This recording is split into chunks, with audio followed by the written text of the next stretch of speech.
So this is a session really which is trying to draw together primarily the different lectures that you've heard and just jog your memory a little bit and hopefully give you a sense of accomplishment about what you have at least been exposed to and in many cases really have taken on board and will be presenting back to us tomorrow. And for those of you who are thinking about the exam, it's a wee bit of a review, but not in depth at all. And I do hope that also those little bits, I fall asleep in most lectures that I go to. I don't find them very interesting. I was a graduate student here and I didn't fail the exam, and I think people were a bit surprised because I slept through every lecture. So if by chance any of you have slept a little bit, maybe this will fill in the gaps. So first of all, a wee word about OPHI. You have seen us, and you have seen who we are and what we are. And so we are at the moment, after tonight, we will be 4 postdocs and myself. But tonight, very sadly, we will be waving with hankies and floods of tears goodbye to Adriana Conconi, who is going to continue some work elsewhere. And Mihika is still with us, very happily, for a little bit, and then she will also be doing her doctorate here. But alongside that, you've seen a lot of the people who are part-time and very much a part of the team and have been full-time in the past, like Maurizio. There are 3 core staff. Their name is Tash Francis. So Tash at the moment, Natasha is doing all 3 jobs as 2 of them are vacant. And you've met Claire, who will be coming in to join us as Research Communications Officer. And then we also work with many different colleagues from other parts. And with the MPPN team that you met with John and the presentation yesterday about the MPPN of John and Joanne and Erin and their colleagues. So that, in a sense, is a little bit about us. We have a set of advisors, Sudhir Anand, Tony Atkinson, Amartya Sen, and Francis Stewart. And the aim of the group in the long term has been to try to build a multidimensional economic framework for reducing poverty, and one which is technically rigorous, but also which reflects people's experiences and values. And most of our research does focus on measurement at the moment, but we also began with some work on the missing dimensions of poverty data, things that poor people think are valuable, things that were in your dream MPIs that you presented the other day, but for which you didn't have data in your data sets to put them forward. And for us, these include work, particularly informal work and unsafe work. They include disempowerment in many different domains. They include violence and a lack of personal security. They include shame, humiliation, and isolation, because many of the participatory studies of poor people elicit this response that bully me. I am last in line, I have to wait. Their children won't play with my children. And so humiliation came out very strongly in the voices of the poor, and isolation has come up a great deal. And also we look at subjective and psychological well-being, not yet for policy, but to try to enrich the data which are considered when psychological and subjective factors are studied alongside poverty data. So those are the areas in which we work. And so from that team, which now you know, there's certainly been a greeting to you. We tried to meet you when you came into town. Tosh was there on Sunday, and Monday morning you turned up in this place for the first day. Many of you jet-lagged and dealing with the differences in temperature and language and culture. And we began with ethics. So we began with why do we measure multidimensional poverty?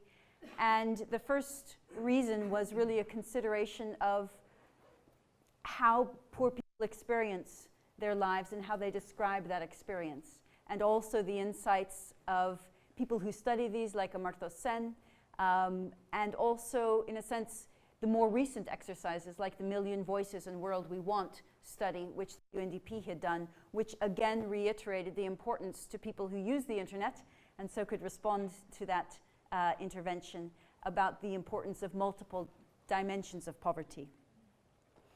And then we went to other arguments, to the fact we have more data than ever before. We have laptops that do now in what we couldn't imagine in the late 1980s.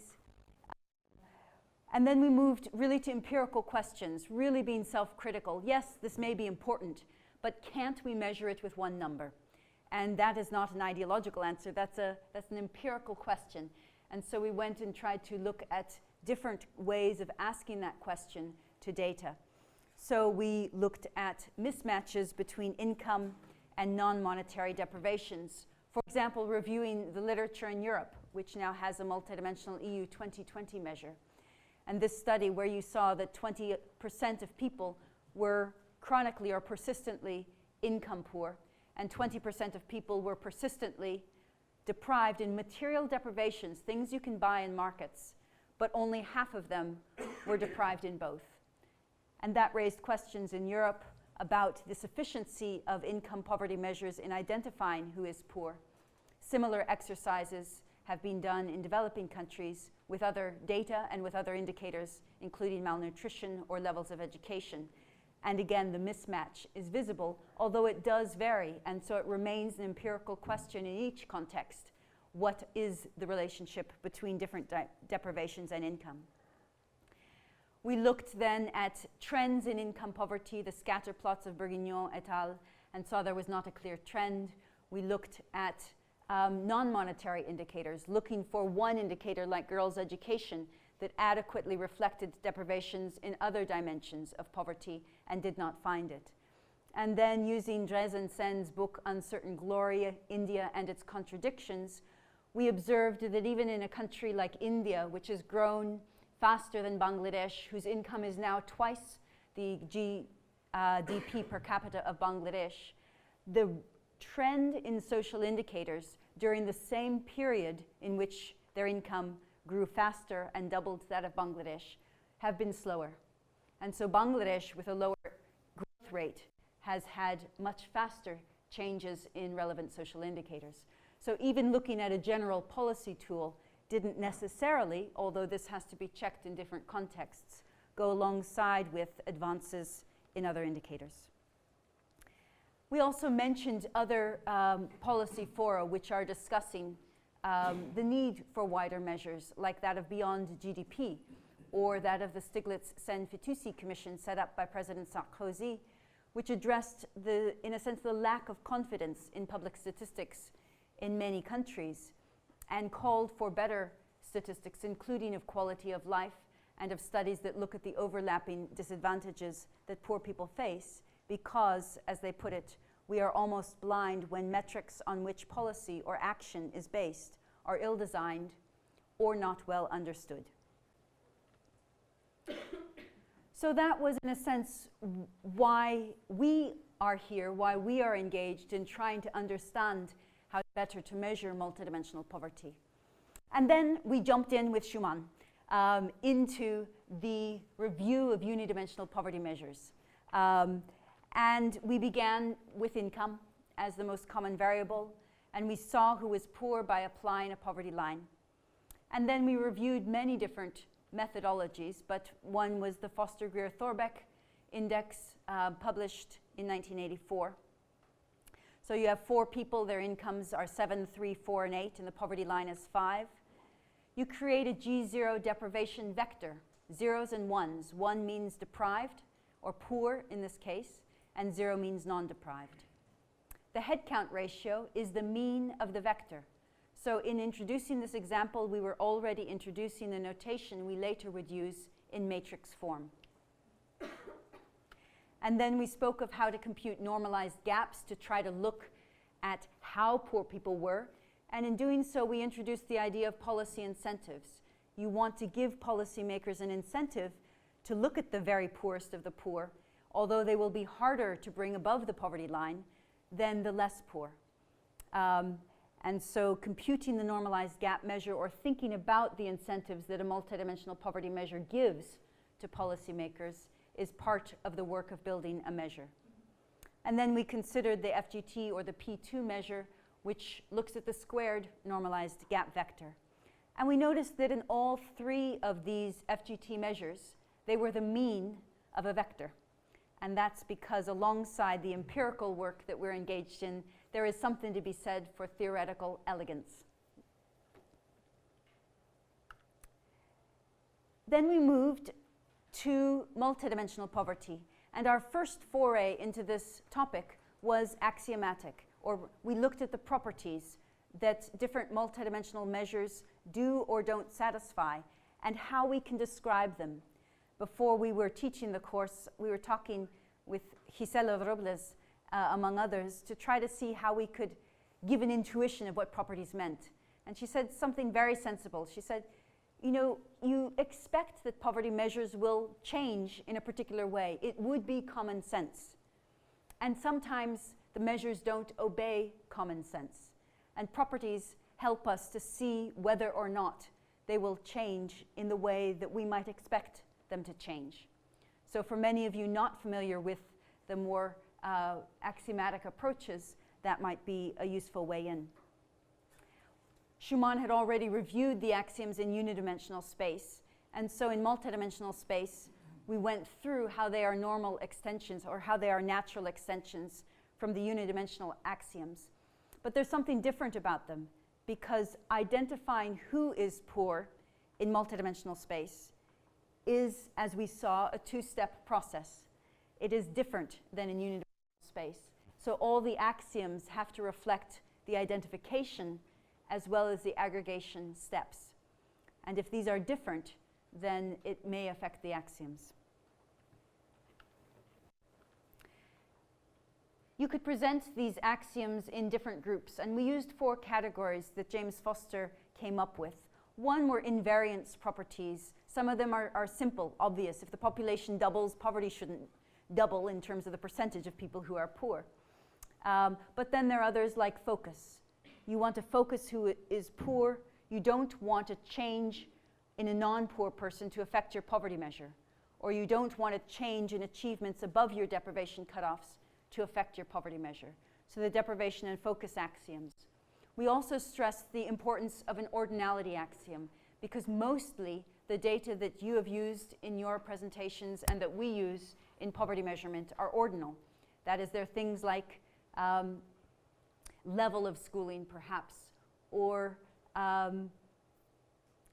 ordered categorical variables like your source of drinking water or your source of the kind of sanitation you have access to. And thinking about measures, therefore, that are robust to monotonic transformations of the underlying data and of the poverty cutoff are required, and the ordinality axiom captures those. We talked then about dominance properties, and the new one there is dimensional monotonicity. John Hammack showed it yesterday when he was giving your policymakers introduction to the AF methodology. Count to 4 and divide by 2, or count to 2 and divide by 4, or something like that. But dimensional monotonicity means if a poor person gathers another deprivation, poverty needs to go up because it has to care about how many deprivations people experience at the same time. That's dimensional monotonicity. And then there were the subgroup properties, which you have used as you've made maps. You've used subgroup consistency, subgroup decomposability. You've used dimensional breakdown as you've looked at the censored headcount ratios and the percent contributions of different indicators. So these properties make it very useful for policymakers because you can break down the measure by subgroups or by indicators and see how it's made. They create this high resolution lens that then we can talk about with pictures of camera when we are speaking in a very intuitive way. And the last are what you observed in Buba's lecture about regression analysis, normalization. The poverty measure goes from 0 to 1. So that is it's a boundary and non-triviality. And we observed that some of these axioms were natural extensions and some were new, like deprivation focus, perhaps, new to the multidimensional context. But then we didn't want to get too far. And really, it is important, each of you in your different contexts, to look back, because multidimensional poverty has been a priority for many people through the past decades. And how they have struggled with very similar problems, and how we build and stand on the shoulder of those who have gone before us is very important. It's important to do it well and precisely in an academic sense, and it's also important to do it in a sense as a debt of gratitude to those coming before. So we reviewed a number of other methodologies, starting with a dashboard and then composite indicators like the Human Poverty Index, which has gone before us in being multidimensional, but not yet reflecting the joint distribution of disadvantages. And then we moved to the measures that do reflect the number of deprivations people experience at the same time, beginning with Venn diagrams, the most simple pictorial depiction of those, and then moving to the different kinds. Dominance, which doesn't create a measure but can say categorically, regardless of what you implement in terms of a measure, this will have more poverty than this. But it can't tell you how much more poverty. It's an ordinal ranking. We looked at fuzzy set, which really tries to capture the uncertainty about this crisp division between who's poor and who's non-poor. But then we also looked at the difficulty of choosing the membership function. How do we then figure out in this gray area how we frame it mathematically? We looked at statistical methods like principal components analysis or multiple correspondence analysis, which really try to describe the total variance, and then at model-based methods like factor analysis or latent class analysis. We looked a little bit deeper into principal components analysis, and we looked at each of the steps. You have an n by d matrix, and then you reduce it into an n by d hat matrix, looking at your factors or your axes or your components, depending on the methodology that you use. And then you figure out some weights and some way of aggregating into an n by 1 vector of individual scores. And maybe that's enough, as it is for the DHS wealth index. Or maybe you will then aggregate it further into a scalar based on PCA. We also saw how each of these steps has different questions. Will you use the correlation matrix or the covariance matrix? What weights will you use or loadings to aggregate? And then we also looked at the axiomatic measures and the counting-based measures, because really the AF methodology stems very directly from both of these. And we saw the long history of counting measures, both in Europe, where it began in the late 60s, and in Latin America with the Coquilloc Declaration and all of the tradition of unmet basic needs tradition. And we observed the policy uses of the counting measures, which in a real sense is the strength that they bring, their intuition, the simplicity, and their ability to manage ordinal and binary data quite accurately. And the axiomatic measures link into welfare economics. They link into the tools that many have known. And they began much more recently in the late 1990s. And yet, as Tony Atkinson said in his 2003 paper, which provides the grounding, in a sense, of this course, it's vital to link these two approaches together, the counting and policy and practical applied-based work, and the welfare economics axiomatic and more formal work. Each of the methodologies that we described will continue to have a use. And so the question is really what problems can be best solved by what methodologies, not which is best overall, because there is no best. You need to understand the problem you're cracking open and find the technique that's appropriate for it. Oh, but don't do a Venn diagram with lots and lots of dimensions. Then Adriana and Anna and Mexica presented the global MPI, which they had calculated together with others. And it is an internationally comparable index. This year it covers 108 countries, launched in 2010. It's covered slightly different numbers of countries each year. And really we introduced this to give you a concrete example, because by then you were quite bored by all this theory and numbers and equations, and you wanted some pictures. And also to sort of, so you could see a measure in action before we presented the methodology. So we began by things that are now very familiar to you, but just 10 days ago perhaps weren't so familiar. What are the 3 dimensions? What are the 10 indicators? What are the weights? And now you might see, with the emphasis on graphics, how important it is to have something that graphically expresses what you will have in an Excel table as being your indicator, but a way to explain it quite simply to others. And then we explain the process of constructing the MPI, how you go from having this indicator design to going to each person, each household, each row in your matrix, and constructing for them a weighted deprivation profile and weighted deprivation score, the CI vector, the count score. And then you go from there to identifying who is poor using some poverty cutoff, which in the case of the global MPI is 33%. So Grace, who lives in Nairobi, is deprived in 39% of indicators. That's more than 33%, so she's identified as poor. So in a very simple graphical description, people get the idea of how the measure is built up. And then the formula, attractive put this way because it only requires multiplication, much better than summation signs and mu's and funny letters, is the percentage of people who are poor times the average share of deprivations poor people experience, or the incidence times the intensity. So the M0 is the same notationally as what many people find easier to call the MPI. That is, it's the first of the measures of the AF class of measures. And we gave some examples. For example, what is new in the MPI versus the counting tradition is that the counting tradition usually reported incidence, and this is added intensity.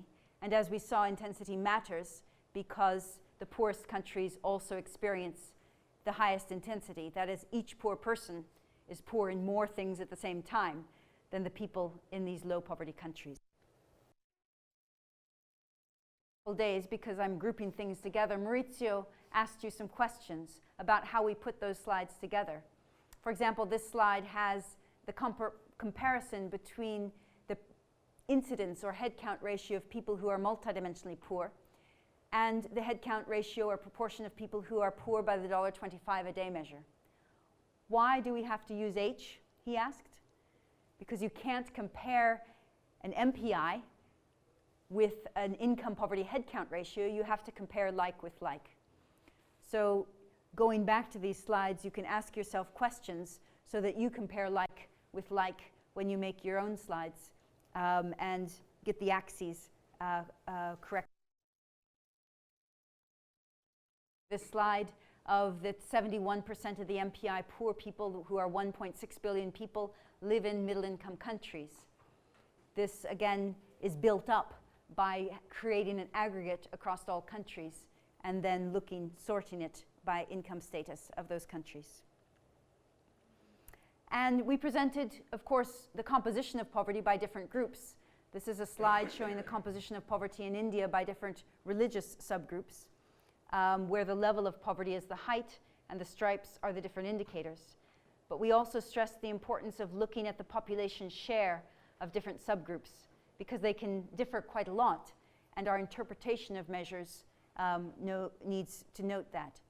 And so while we've been showing you empirical examples, hopefully we've also been implicitly introducing some of the good practices in terms of presenting those examples, labeling the axes, what you put in and how you make the comparisons, though we haven't stressed that explicitly.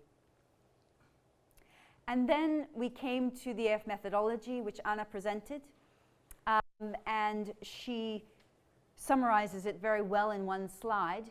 You identify the poor both first by applying deprivation cutoffs to each indicator to create the censored or the deprivation matrix, and then you apply the poverty cutoff to identify who's poor. You aggregate across the poor, and the key measure for this course was the M0, or adjusted headcount ratio. It can be summarized in these two slides. You start with your 4 people and your 4 society and your deprivation cutoffs. You move to the deprivation matrix, the G0 matrix, just like the G0 vector of the FGT class. You censor the matrix, getting rid of the deprivations of non-poor people, replacing them with 0.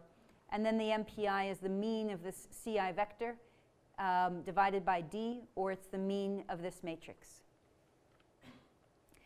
And the AF class of measures, of course, includes other variables when data are cardinal.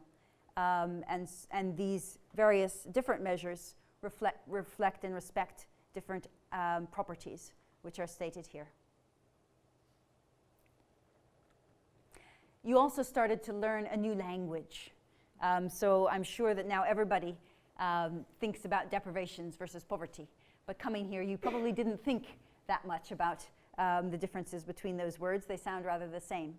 And similarly, terms like joint distribution or dimension have come into your vocabulary, and you can write to your niece and nephew about what they mean. Actually, you can very usefully correct Google Translate of OPHI's website in your language to the better translations of these terms. That would do us a great favor. Because if you correct Google Translate, then it corrects it for the rest of the websites. So that would be good. Then we took a step back, and we've been doing just technical things, but then how do we fill in a sense, this wizard, this open source technology that the AF methodology provides? How do we choose the dimensions and indicators to put into it? So we went back to Sen's capability approach, which argues that when we look at social arrangements, and perhaps when we look at poverty, we should evaluate what is good, what is bad, the extent of achievements according to the capabilities or the freedoms that people have to promote and achieve functionings they value. And we observed that Sen's word capabilities, which is very hard to translate, can be divided into two parts: freedoms and functionings. Freedoms are people's opportunities to take part in different activities. They can be thought of as a budget set, or they can be thought of as your freedom not to starve even if you are fasting. And functionings, the beings and doings that people enjoy, are very intuitive. Being nourished, being with friends, being in a stimulating environment, being safe, and hopefully this evening having fun. We also tried then to distinguish this new idea of functioning from resources and utility, because Sen was writing the capability approach into a context in which economists traditionally either looked at the psychic utility, the happiness of people, or at their resources. And the fundamental insight here is that people have different abilities to convert resources into functionings. I don't remember who was pregnant, but somebody was pregnant and couldn't convert their rice into as great a degree of nutrition as somebody with a low metabolism could do. So we thought a little bit about in a sense, the individual conversion factors and then the social conversion factors. I'm not permitted to ride a bike, or the traffic is very dangerous. And so the advantage of capabilities and functionings is that it really makes much more precise a person's actual state, instead of making assumptions about what they can do with a blue bike, even if they have certain constraining conditions. And we also observed that utility is beautiful. It's a dimension of well-being to be happy. It's what Sen calls a momentous achievement. And yet it may not be a good proxy for other indicators, because I can be happy even if I am destitute. And so Sen has wanted to move away from happiness or unhappiness. I can be very unhappy although I'm wealthy and in a safe society. So that was in theory. That was what we might want to look at and why. It was philosophical. For some people, again, it was a bit of book knowledge. But then we started to fill in the gaps and say, well, how do we take some of these considerations, including the concern about what people value, so a deliberative or a participatory or democratic input, and translate them into what we are going to do, which is measure poverty. And so we thought of the normative considerations in designing a measure. First, what is the purpose? And John had a great slide on the purpose, going backwards on the horse, or the horse going backwards. I'm not quite sure which was going backwards, but one of them was going backwards. And then the space. What is the space of our measure going to be? Obviously, our indicators and our data sources usually reflect different spaces, but how will we convert them into a similar space? Then we talked about whether to focus on women so we can make a gendered measure or an individual unit of identification, or whether to focus on the household so we give people an incentive to share and not be individualistic within families. We talked about the usefulness of dimensions really as communication devices because as Tony Atkins said, it's useful if we have the dimensions that are roughly equally weighted, because policymakers then can understand what we're on about. And then the really vital importance of indicators, where many of the considerations are technical or empirical, but there are also normative considerations. For example, when you detect redundancy, two indicators are saying the same thing. You have to think, do I keep them in because I need to have the censored head count? I need to tell my policymaker how each one of them is moving independently. They're so important. And we talked about deprivation cutoffs and how they might reflect the national plan and the promises the government has made, or they might reflect participatory inputs, as in the case of Bhutan, how much land was enough, or they might reflect international accords like the Millennium Development Goals or the SDGs. And then we address the difficult question of weights. Weights that have to be communication devices, weights that affect the trade-offs, not marginal rates of substitutability, but simply the trade-offs between 0-1 deprivations in different dimensions, which is why we also called them deprivation values. And the poverty cutoff. It was a lot. But what we also found was that there were some very useful tools, and I want to remind you of these tools because you've done a class exercise, but also after this course, you might want to go and revisit some of those concrete tools. So revisit any clues that the purpose of your exercise gives you, or revisit the formal constraints, the general law of social development in Mexico. John and Maurizio drew your attention to a lot of that today. Revisit participatory exercises that have come up and really have articulated in a compelling and important way the need and the understanding of poverty that these communities have. But finally, always do robustness tests. And in a sense, if your measure is robust, you can relax, because you know that little changes are not fundamentally going to change your policy prescriptions.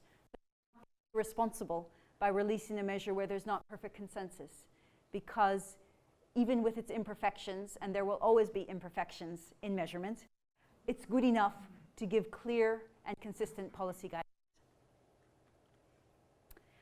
We also pointed you to some general resources, which you can look back to again. For example, the dimensions of poverty from the Voices of the Poor, or the quality of life dimensions from the Stiglitz-Sen-Fitoussi Commission, or Bhutan's Gross National Happiness Index. And there are others in the book chapter that you have which derive from poverty measures of different kinds. And on weights, we just reminded you that although, as Sen says, we may pine for some magic formula to resolve the issue of weights, it does not exist. And it doesn't exist because fundamentally these are issues of values. And the fact that they are hard and they really ask us to think about what we value could be a good thing. And so long as we do the weights in a way that's explicit, that provokes public discussion, and so long as we check for robustness, it's perhaps all we as technical people can do. And we also kept saying in your report, please justify. When you write your academic paper and submit it, please justify. When you present it to your ministers, please justify. Otherwise, they will ask you why this indicator and not my favorite one. What's the purpose of your measure? They will ask you to provide those. Now, this seemed overwhelming, all of these normative choices and complexities. So for that reason, it's very useful to see some practical examples and see how countries that have official national poverty measures have run around the bases to create measures and to justify their choices. And so Adriana, Anna, Mexica, and Gisela presented different measures that already are in practice. Gisela presented Mexico's measure constructed by Coneval, which combines income and 6 social rights into a measure and identifies moderately and extremely poor people, and then seeks to get everybody up into the green quadrant. But it provides a complete social map of 100% of the population. And it also, we saw in action some of the policy incentives we'd mentioned, because from 2008 to 2010, after the financial crisis, 5 of Mexico's 6 social indicators showed declines. The policymakers could celebrate, they could say, I was successful. But because of the financial crisis, food insecurity and income poverty rose, and overall the headcount of multidimensional poverty rose. But without those other 5 indicators, you would not have been able to see the signs of success alongside the difficulties that generally arose from their neighbor next door to the north. We also saw subgroup decomposability in action. For example, the states of Mexico, and then how the number of poor people had changed, or the number in extreme poverty, as depicted here, and also where they lived. So seeing how maps and changes are used in action. Moving on to Colombia, we saw a different measure, which does not include income, which has 5 dimensions, 15 indicators matching their national plan with nested weights. And then we moved on to Bhutan, and we saw something quite interesting here, which was how their national multidimensional poverty measure compared to their income poverty measure. We had already seen that when income poverty is 12%, as it is in Bhutan by the national poverty measure, and multidimensional poverty is 12.7%, only 3.2% of the people are the same, even a lower match than the example of persistent income poverty and material deprivation in Europe. But we also can see that as you decompose by the 20 tsongkhags, these are quite different levels of multidimensional poverty in the different tsongkhas. For example, Gaza is very rich. It has the contracepts, the caterpillars that it can use to make money, but it lacks services and infrastructure. So its multidimensional poverty is the highest in the country, but its income poverty is very low. And then Adriana presented the South African MPI, and many of you are much better experts than we are on this. But it's a fascinating measure because it uses census data, and because it also could then study improvements in different, very localized regions. So from those days, from the first few days, we were going back and forth between philosophy, theory, or methodology, and empirical examples. But by the end of those few days, you got a feeling of how these measures are developed, how they are structured, and how to move forward. And then we started really to move more towards the empirical issues. And there were a lot of Stata exercises, Stata labs that are not presented here. But for example, we went back to indicators and we started to look at some of the data issues that you need to know about as you design indicators. For example, in particular, the reference period. A time use survey with a reference period of 24 hours will be difficult because the measure has to reflect the person's poverty over the last 1 year. And if yesterday was my daughter's wedding, if yesterday was a religious festival or a weekend or a flood or something unusual, yesterday will not reflect my average time use over the past 1 year. So reference periods are important. Were you ill in the last 2 weeks? What did you consume in the last 7 days? Some questions have short reference periods, and you need to think of how to use those. We also looked at the need for indicators to be accurate at the individual level and not on average, which is a different concern than other measures might have, and one which is distinct of multidimensional poverty measures. And then we looked at in a sense, the most common error in people actually implementing poverty measures is the missing values, the don't knows, and treating the inapplicable populations. And so we went through those and continued to stress those in the different classes and labs. We also looked particularly at redundancy. So there are many different statistical techniques to look at the relationships, associations, and similarity across different indicators. But we wanted to draw your attention to the fact that correlation among binary indicators is not the best tool to establish redundancy. So correlation across binary indicators is the same as the Kramer's V, and it uses every element of the crosstab.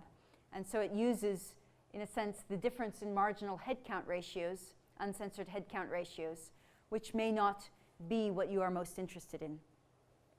And so we proposed another indicator of redundancy, which is the matches over the minimum of the marginals, the minimum of the uncensored headcount ratios, which simply you can describe very intuitively as being the percentage of people who are deprived in this indicator and also deprived in the other one. And we showed that you can sometimes get quite different results. For example, in this Bangladesh case study, comparing Bangladesh and Mozambique, they had the same Kramer's V, 0.196 and 0.199, but their redundancy indicators were very, very different. And so we could see very clearly how what we are taking into account in the statistics matters for assessment of redundancy. Then we moved on to decomposition. This is quite intuitive, and you learned clearly how to decompose by subgroup. You'd already done that in the paper exercise on day 2, and then it was translated into Stata. And so you could decompose Nigeria into all of the regions, look at the different levels of poverty and how they divided. And then you also looked at dimensional breakdown, again moving forward into Stata, so computation of the censored headcount ratios, for example, or of the contributions of each. Then we moved to changes over time. So the next set of classes, in a sense, you don't have an empirical counterpart to. So these are really information that in the future, if you are doing this kind of work, at least you have the background as well as the reading materials. So Anna presented, for example, the changes in 34 countries in the annualized absolute rates of multidimensional poverty reduction, seeing that Nepal, Rwanda, and Ghana had the fastest rates of reduction, and then moved back into showing you how to create the most important descriptive statistics. So the key is the absolute rate of reduction. If you're doing it for the same country, that's all you need. If you're comparing countries, you may need to annualize it. Also, the relative rate, the compound rate. So relative to your starting level of poverty, what percentage of the starting poverty did you erase every year to get to this level of poverty? So the formula for those. But then we all observed that only looking at the rate of reduction is insufficient because we also need to know population growth. Because as we saw in so many countries, population growth wipes out the reduction of poverty in terms of numbers. And so in a sense, you need to report and analyze both the number as well as the rates of reduction. And then showing the dimensional changes in censored headcount ratios or in uncensored headcount ratios, for example, over time, and as well their interpretation. So interpreting the change by comparing the changes in censored and the changes in uncensored, because there are two ways that censored headcount ratios go down. One way is that deprivation goes away. Poof, I got sanitation. The other way is that I walk into becoming non-poor, but I carry my deprivation with me. So I'm non-poor because I'm not malnourished, because I have clean water and I have fluorine, but I still lack sanitation. So I carry my deprivation with me, so you don't see a change in the uncensored headcount ratio. So you need to analyze these side by side when you are interpreting the measures. We moved on to chronic poverty measurement with panel data, presuming for simplicity a fixed population across the waves. And the happy news is that it's very simple. It's just the mean of a set of triply censored matrices with a third set of cutoffs that are applied to them, the count or the number of periods in which a person is poor. We had a big discussion in class about whether that was a good way of proceeding, and I agree that there might be better ways of proceeding, but it's a simple and it's a first step. And of course there's a formula for the mean of a set of matrices. But the intuitive way is that it's the head count times the intensity times the average percentage of time periods that chronically poor people experience multidimensional poverty at the same time. So that's the new factor, this duration is used in chronic poverty measures based on panel data. Then we moved to what is essential, chapter 8 of the book, looking at robustness, dominance, standard error, confidence intervals, and statistical inference. So looking at computing M0 for all different K poverty cutoffs, K values, and then with the standard errors and confidence intervals, assessing dominance for different poverty cutoffs or for a range of plausible poverty cutoffs that you might be interested particularly in, as we did in the MPI, looking between 20% and 40%. We also looked at robustness to weights, where a very simple way is simply to change the weights from equal weights to prioritizing one dimension in turn, very mechanically. To compute M0, put M0 for a number of subnational regions or a number of countries, and take the rank. So the rank of the subnational regions of 33%, the rank with this weighting, the rank with that weighting, and then do Kendall-Taubes rank correlations between these 4 columns. And there is a very simple and straightforward way of testing the robustness of MPI to a range of weights. Of course, there are other ways to proceed as well, and other correlations, the Pearson or Spearman, which will have higher values that you might also wish to explore. We also looked at standard errors and the things we cannot compute. So we cannot know the non-sampling measuring error, many things that come out of the surveys, but we can try to compute the statistical error, the sampling error, looking at the structure of the data, the strata and the PSU that are in the data set. But we have to be aware that that will not capture the measurement error, that will not capture respondent effects, reporting errors, telescoping, non-response. And you learned both what it was intuitively and also obviously how to compute it.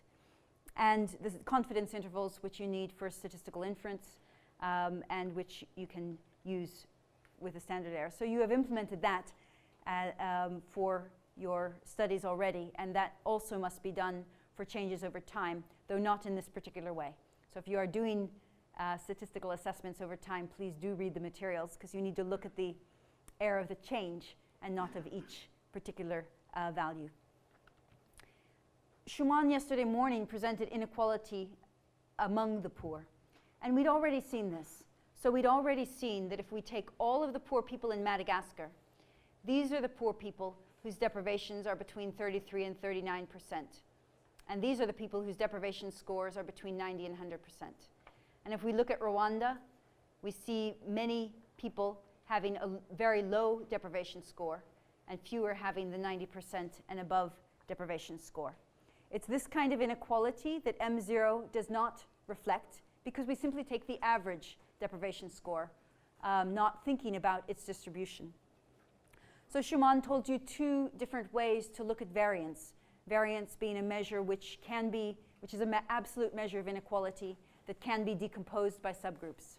One is to look at inequality among the poor. So you take the CI value, so you have a vector of your deprivation score, your CI, censored CI vector, right? So you take that censored CI vector and look at inequality among the poor.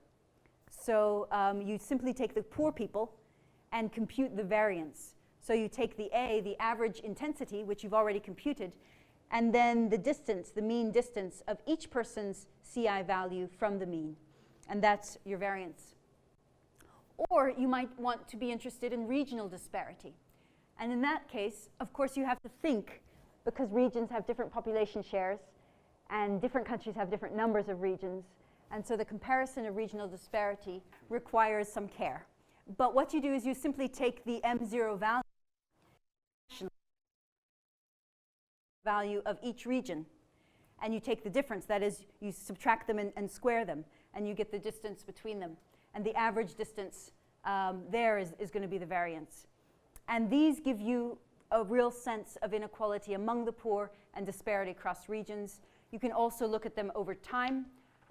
For example, in the 31 countries for which we assessed regional disparity across time, 15 of them had a reduction in regional disparity, 15 of them had no significant change in disparity, and one of them, India, had an increase in regional disparity. So these are, many of you on day 1 said you were interested in inequality, so we thought we'd show you a little bit about what has been done. And then came Buba, making the lecture on regression. And he established that there are two ways we might want to use regression analysis to understand much more the determinants of multidimensional poverty. The first are the microregressions, using the household level data.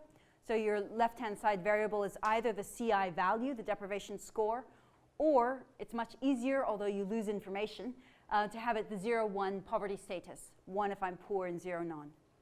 And you use that then to explore the determinants of poverty at the household level and to create poverty profiles, just as you would if it were the unidimensional poverty measure. You have to recall, however, that in this case the left-hand side variable is bounded. It ranges from 0 to 1. And so that's why you don't use the OLS, you use the logit-provit. Alternatively, you can do macro regressions. And in that case, what you are looking at, instead of people and households, you're looking at your subnational regions, your ethnic groups. Or if you're doing cross-country regressions, one country is 1 point.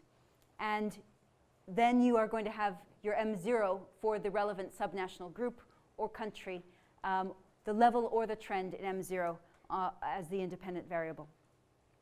And there are many different variables that could be used. And in showing you how to download the data today, one of our hopes is that at least some of you will explore this, because you have a lot more in-depth understanding of the countries than we do.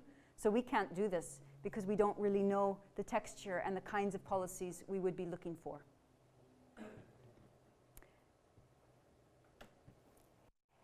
Then entered John Hammack and Paddy Coulter in their debut performance on communication, which changed the tenor a little bit and definitely improved the PowerPoint feed with these lovely pictures. And so Paddy was going over really how it's important once you have finished the measure to communicate it. So you can do all of the work technically, you can publish it at the best of journals, but unless you can communicate it so decision makers understand, then in a sense the work may not be translated to other actors. And so thinking through the communications can be quite useful. And there are different tactics that others in your offices might want to use. And one thing that you can do, and only the technical people can do, is look for factoids. Factoids is a very technical term, of course, but look for things that are unusual relationships that you didn't expect. I've given you some factoids already. The fact that only 3.2% of people in Bhutan were both income poor and MPI poor when we have data from the same survey and when the headcounts match. That's a factoid. It's something you wouldn't expect because 12% of people income poor, 12.7% of people multidimensionally poor, you expect them to be the same. So you need to figure these out by sitting and combing your data set as you do when you open it for the first time to look for what is unusual. And there's nothing but playing and playing more to find them. There's no particular technique that I know of finding them. But perhaps all of you will remember, as John Hammack said, if nothing else from the summer school, you'll remember that there's a Nigerian side of Pakistan, and I don't know if you'll remember why. But anyway, he communicated that insight to you. He also described, in a sense, the atmosphere in which we are working. Again, this work that we've been going over is technical, but we're working in an environment in which the policy appetite for multidimensional measures is increasing. And in a sense, people are saying, well, there's an urgent demand to use these measures. And they then will, in a sense, be wanting and be interested in the work that you produce. So John explained the high-level meeting and the different speakers and the contributions that different actors have been making to advance this work. And then we're in the last day, and it's 2:30, and some of you are awake. So we just wanted to introduce some other topics that I know some of you mentioned at the beginning that you were working on. And the first was targeting. Very simple. The aim of targeting is to use some census instrument, if you are doing household targeting, to match as closely as possible the identification of who is poor using a multidimensional measure, and perhaps also use a multidimensional measure to establish the number or proportion of people that you need to target in different areas. As we discussed in class, of course, it may be much more relevant in many contexts to do geographic targeting. So as in the case of South Africa, to use your existing census, or in the case of Colombia, to implement an MPI, but really use it to geographically target the municipalities or blocks or data zones that are most in need of different kinds of assistance. And then Anna presented impact evaluations, because usually impact evaluations look at the average change on one variable. So they use the average, they don't look at the distribution of that change among different respondents, and they look at one variable at a time. And yet so often conditional cash transfer programs, for example, want to give poor people cash, get the kids in school, ensure the vaccinations are completed, and maybe do something for the caregivers as well. So they often have multiple objectives, and yet they're evaluated one by one. And so she's proposed using either M0 or H as the outcome of interest. And then, in a sense, setting up the impact evaluation in the same way as you would, looking at computing it for the treatment and the control groups, testing whether it was statistically significant differences between them, looking at the differences in the raw and the censored head counts between the groups, and perhaps looking at changes over time using the difference in difference estimators. So in a sense, many of the techniques would be the same ones you were familiar with impact evaluation, but the outcome variable would be different. And then showing some results where indeed this was the case to illustrate the kinds of analyses that can and perhaps should be done. And as she said as well, both in targeting and in impact evaluation, these are early days, and we do welcome many more studies, academic studies as well as applied studies in these areas. And then before lunch with John and Maurizio, we had institutions and the policy makers, the politicians, entering and really thinking about how the measure is taken up and how poverty measurement as a whole is a part of a larger system and how it can best play its part. This is the graphic of, yes, it's the horse is going the right way. No, I don't know. Perhaps implementation is the right way, so the horse is going the wrong way. But anyway, that these do need to be aligned. So the purpose which an actor has who is working on implementation and the purpose or incentives of a measure may or may not match. And so although these are not, in a sense, the topics on which we are specialists, we still have to think through the incentives. We still have to think through the political environment if we can. And they gave some examples, for example, of how Colombia's Poverty Committee uses their MPI with the ministers to monitor changes and to draw attention, and then year by year to identify new interventions that they will implement to try to reduce multidimensional poverty in different indicators. And we also then saw their examples of geographic targeting that we'd mentioned in the morning using the census from Colombia.